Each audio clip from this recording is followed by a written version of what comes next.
1. You are going to hear a conversation between Angela and Mr. Ray. Angela is applying to join the library. Listen to the conversation and complete the form below. First, you have some time to look at questions 1 to 5.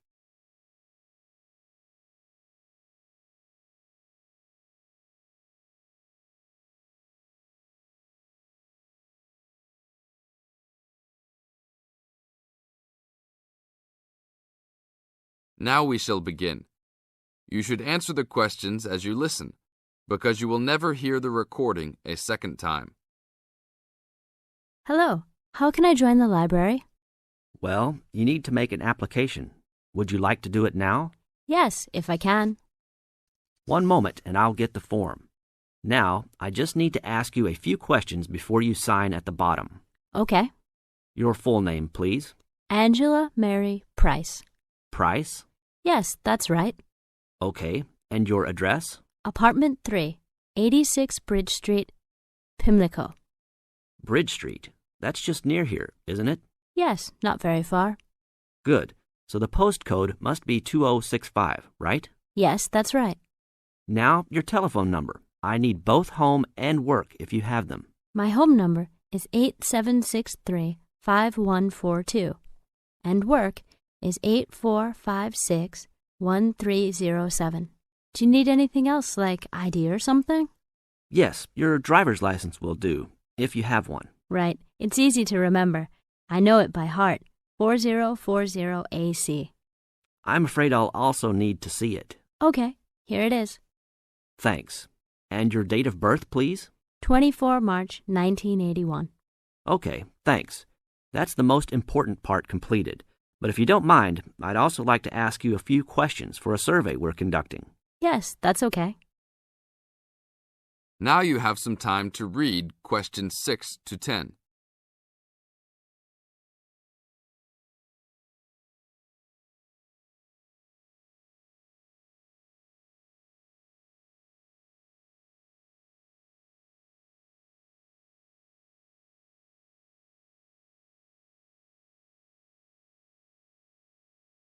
As the conversation continues, answer questions 6 to 10.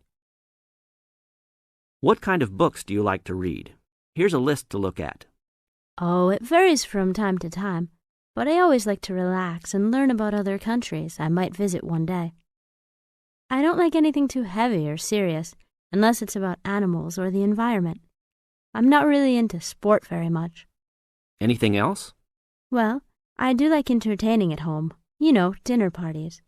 So I suppose you'll have something for me in that line. The pictures in those books always make me hungry, although they never seem to turn out exactly as they look in the books. Fine. I think that's all I need now, except I need you to sign here on the application form. Oh, and I almost forgot. The membership fee is $20, which is refundable if you no longer stay a member. There you are. Do I sign at the bottom here? Yes, that's right. You can borrow books now if you wish, although your membership card won't be ready until next week. So if you want to borrow today, you can pick up your card when you return your first books. That's if you want to take some now. I think I will, but I'll have a look around first. Okay, take your time.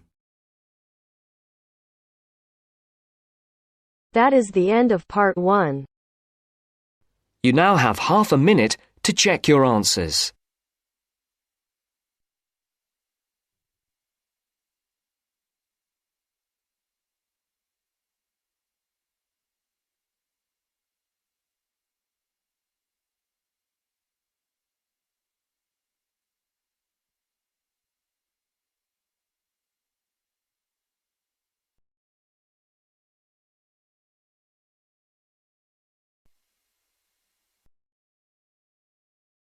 Now turns to part 2.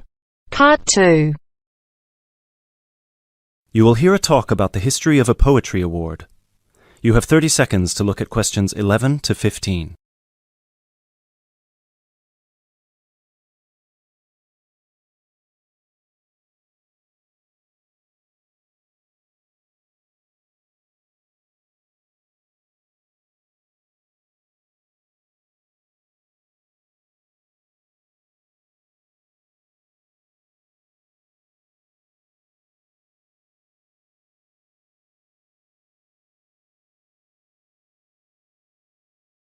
Hello everyone, and welcome to this year's award ceremony for the Antonia Watson Memorial Poetry Award. As with previous years, the competition has been particularly fierce and we received numerous excellent entries, so it's an incredible achievement for our 3 finalists who are sitting here amongst you, and we should congratulate them all. However, as with every competition, there can unfortunately only be one winner, and we will be announcing them shortly. Before we do, though, a few words about the award itself. As most of you know, the Antonia Watson Memorial Poetry Award has been presented annually since 2010 and was presented biannually for 2 more competitions prior, once in 2008 and once in 2006. It is entirely funded by Antonia Watson's very generous parents, who offer £1,500 to the author of the best poem on a topic announced at each previous award ceremony, as well as £500 to the first runner-up and £250 to the second, bringing the total up to £2,250. Now, a few words on Antonia Watson herself, without whom none of us would be standing here today. I briefly knew Antonia while at university, where we were flatmates for a year, and I'm afraid that any speech I give will not be able to do her justice, as she was the kindest, sweetest person I've ever met. Thankfully, this part of my speech was written with the assistance of one of her siblings, Thomas Watson, who was not only her brother, but also her best friend. Antonia was born in Slayford, Lincolnshire, in December 1986. From a very young age, she displayed an inquisitive and creative nature, matched in volume only by the gentle kindness of her spirit. She wrote her first poem, named Love Barks, about the death of her dog at the age of 10. This was also her first poem to be published at her school's newspaper, just 2 months after another of her poems, Be Kind, won the 1996 Triad Children's Writing Competition and was published in the competition's anthology. While her early forays into poetry were crowned with impressive success, Antonia unfortunately ceased to write for a few years following the death of her very dear grandfather, Peter William Watson, in 1999.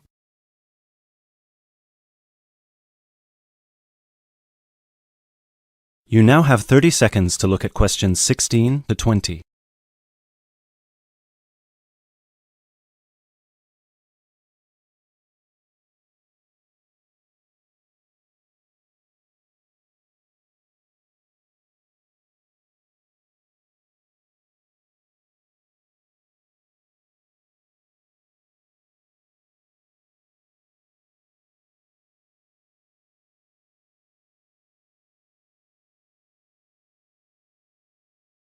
While her early forays into poetry were crowned with impressive success, Antonia unfortunately ceased to write for a few years following the death of her very dear grandfather, Peter William Watson, in 1999.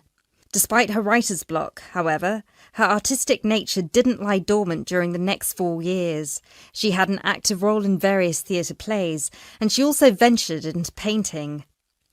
A few of the plays are available on the internet, and you can find several of her self-portraits on our website, and you can see for yourself how impressive they are. But poetry, of course, remained her passion even then, which is why in 2003 she resumed writing, and her next poem, The War on Both Sides, was published in her college's journal. At the age of 18, Antonia moved to Sheffield to study English literature at the University of Sheffield. This is where she and I met, spending a whole year in adjacent rooms in a flat in central Sheffield. This is also where I met her good-natured, generous parents, Mr. and Mrs. Watson, who came to visit her regularly and always treated me like a daughter as well. Antonia and I grew very close during that period, and while we ran in different circles, we always found time for each other every week. Antonia self-published one collection of poems in August 2005. It was named Burning Stars, after the poem on page 16, which is also the date of her birthday. It was an immediate success amongst her peers at the University of Sheffield, and it was so cherished by her English literature classmates specifically that it had attracted the attention of one of her lecturers, who put her in touch with a literary agent. She had been due to begin working on her second collection right before her tragic passing in a car accident just 5 days before her 19th birthday in December 2005.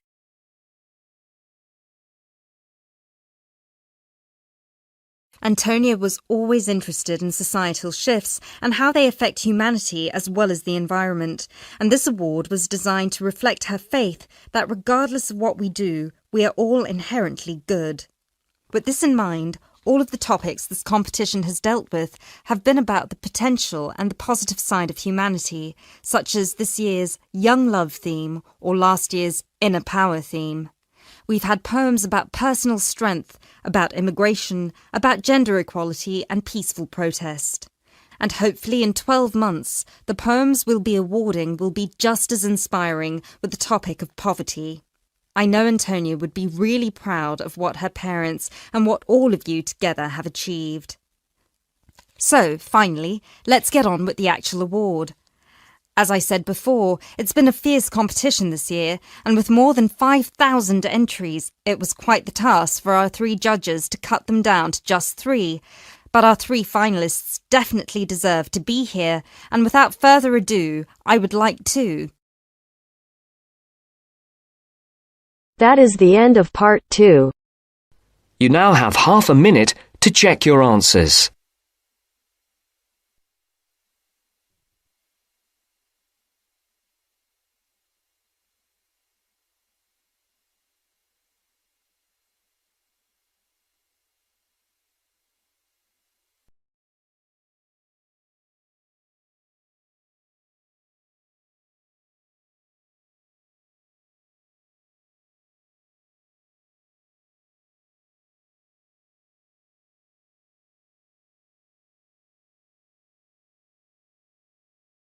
Now turns to part 3. Part 3. You will hear a discussion between students Maria and Jack. In the first part of the discussion, they're talking about their opinions about some of the things in their universities. First, you have some time to look at questions 21 to 26.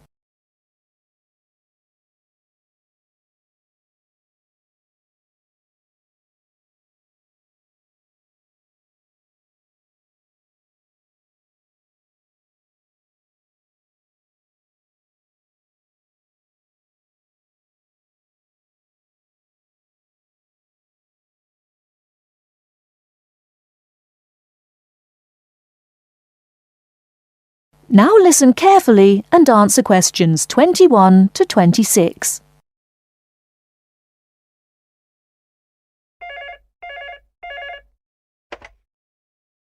Two four one 4331.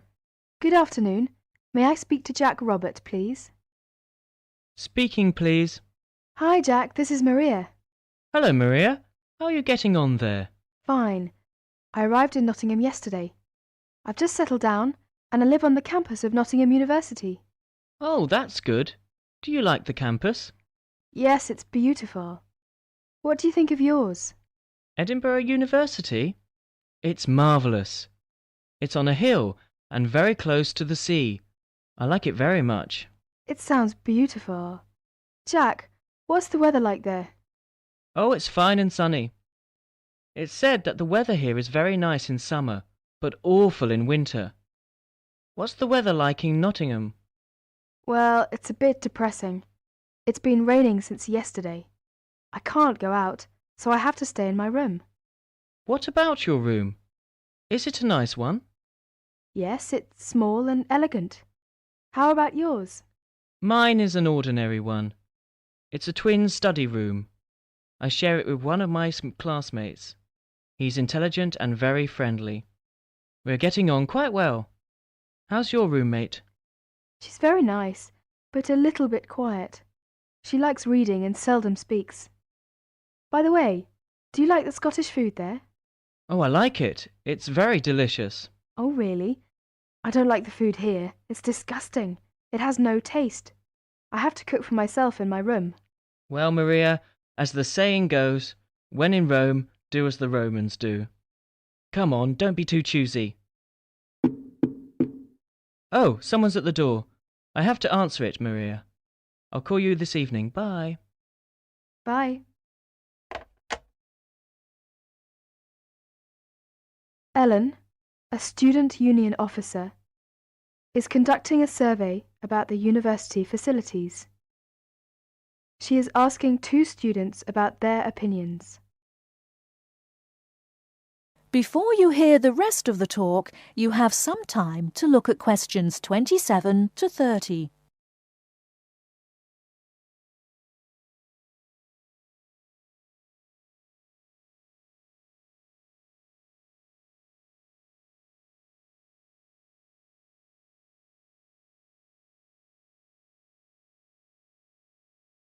Now listen and answer questions 27 to 30. I'm Alan, and I work for the Student Union. Now, I'd like to hear your opinions about a few things in the university. We've asked for some volunteers to help us conduct this survey into how satisfied students are with the university facilities. First of all, let's take the lecture rooms. We could score them, for instance, 1 is excellent, 2 satisfactory, 3 rather poor, and 4 really bad. Robert, you first, please. What do you think about the lecture rooms here? Not so good, I'm afraid. I would score 3. They're too small for one thing. Sometimes we can hardly find a seat. Yes, but that doesn't happen very often. Personally, I think they're all right. They're comfortable, and the acoustics are quite reasonable. It doesn't matter where you sit, you can always hear the lecture. I would give 2 for them. How do you feel about the car parking facilities? Are they adequate? You must be joking. I can never find a car parking space when I need one, and when I finally do, it's a very long walk to the university's teaching building. I'd give it a 4. I'm afraid I also agree. We need more car parks urgently. This is perhaps one of the major shortcomings of this campus. It gets a 4 from me as well. I come to the university 20 minutes early just so I can drive around looking for a parking space. What about the computer centre then? I think it's first class. The software base contains a large selection of learning programs, language games, and word processing facilities. I would give a score of 1. I quite agree with you. It's very modern and also under the supervision of qualified staff who can offer help to us while we work, should we need them. Oh, good. Well, what do you think of the library facilities? Let's say the periodical room first. Well, I've scored that 3. I'm sorry to have to say, but, I think the room has poor lighting, and I'm disappointed about that. I've given it a score of 1. As far as I'm concerned, it's excellent and well stocked. Thank you, Robert and Mary. Now, let's turn to the photocopying facilities. I would give it a score of 2. Personally, I think it's all right and it's very helpful. Huh? I would score 3. I think it's too expensive for photocopying, and there are not enough machines. Sometimes we have to stand in a line. Okay. Now, let's talk about the... That is the end of part 3. You now have half a minute to check your answers.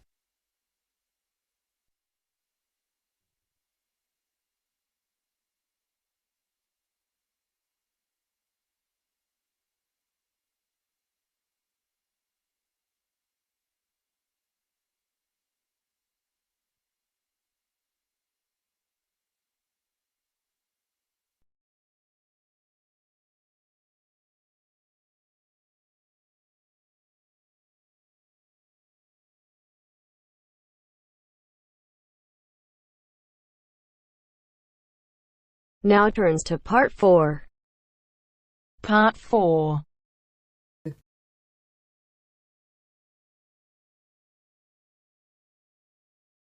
You'll hear a talk given by a foreign correspondent.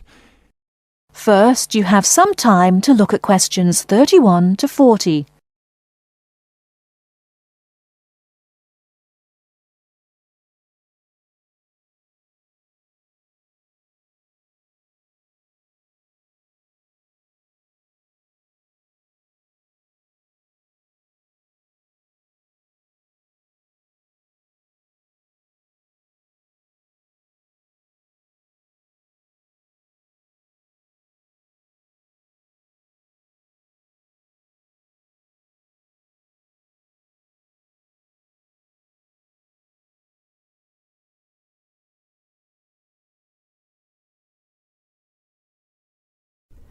Now listen carefully and answer questions 31 to 40.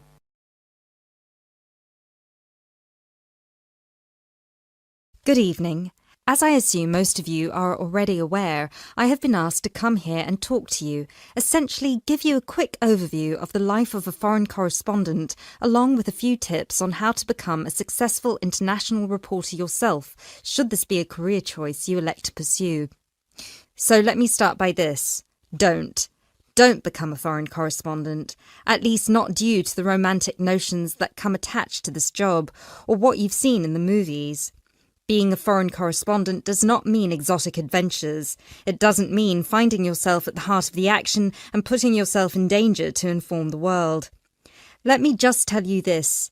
80 journalists are killed each year in the line of duty. Many more find themselves in prison or are attacked. You need to think hard. Is this the sort of career I want? Is this the kind of reporting I'm interested in? And only after you've carefully considered all the pros and cons should you decide. But let's focus on those of you who believe that, yes, you've got what it takes to be a foreign correspondent, and this is definitely why you decided to study journalism here. You're all third-year students, which means I don't need to waste my time telling you the basics. Of course, you need to read a lot. Books, novels, newspapers, blogs, and of course you need to be acceptably proficient in various media skills.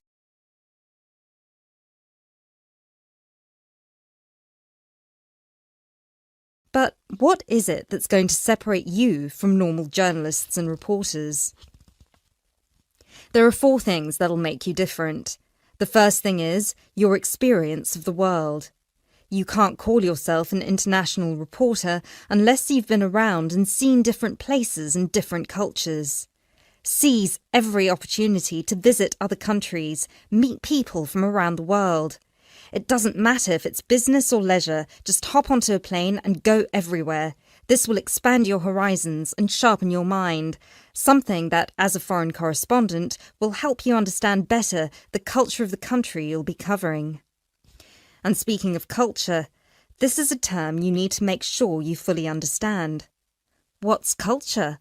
What makes a country's culture? Explore the culture of the country you're interested in. The music, the literature, the religion. Are there any cultural practices or conflicts you need to be aware of? Are there any tensions within the country? Why? The most important element of culture, of course, is the language. Do yourself a favour, whether you're planning to become a foreign correspondent or not. Learn a foreign language. So many of us are culpable for just sticking to just English, and while English is a very important language in the world, it would be foolish to think it's the only one. Pick a language whose sound you enjoy, a language you find interesting. Trust me, your future CV will thank you for it. And finally, history. Don't expect to be given a job as a foreign correspondent if you don't know anything about your target country's history. No piece of news is disconnected from the past. The whole world tells a story, and your coverage will suffer if you attempt to arrive in the middle with no reference to or understanding of what came before. The hows and whys always lurk in the past. Seek them. The world of international journalism is changing, like every other industry, due to the internet. The arrival of globalization brought with it a whole new set of rules, and you'll do well to comprehend what they mean for you. Unfortunately, gone are the days when a newspaper would hire you and deploy you to a country. Increasingly, newspapers around the world are beginning to favour freelance journalism, offering opportunities to local reporters with the necessary chutzpah and an understanding of the zeitgeist in their region. What this means for you is that you won't just have to start at the bottom. If you want to sustain yourself as an international reporter, you'll also have to pursue many different avenues at once. You'll need to persevere and push and build contacts everywhere. An old student of mine, a terrible student at university, but an incredibly intelligent woman, she came to find me at a conference that was recently held in Yemen, where I delivered a speech on the future of journalism. She was working for 3 different newspapers as a freelance foreign correspondent, one of them The Times, and she told me that the one piece of advice I gave her that stayed with her and helped her with her career was this: don't be afraid to fail. It will happen over and over again. It's how you deal with it that matters most. So keep this with you, this one piece of advice. Oh, and don't forget, your passports need to be kept current at all times. Thank you very much for listening.